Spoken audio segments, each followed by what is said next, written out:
Аз съм Кубрат, владетелят на Велика България. Събрах племената под едно име, под един знак, под един дух. Създадох държава с сила, но и с разум. Но знаех, че нищо не е вечно, освен мъдростта, която оставяш след себе си. Когато усетих, че моят път се приближава към края, повиках синовете си – Бадбаян, Котра, Каспарух, Алцек и Кубер. Погледнах ги, силни, горди, но различни. Исках да ги науча на най-важния урок – как се пази народ. Не с меча, с единство. Взех сноп пръчки, здрави, вързани заедно. Подадох го, счупи го, казах.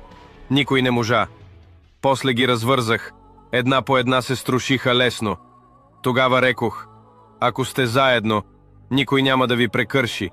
Ако се разделите, ще изчезнете, както тези пръчки. Това бе моят завет. Не търсете сила в различието, а в съгласието. Не се делете по земи, по вяра или по власт. България е по-голяма от всеки един от вас.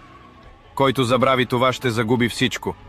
И днес, векове по-късно, моят завет е жив. Разделени сме лесни за пречупване, но заедно сме непреклонни. Помнете,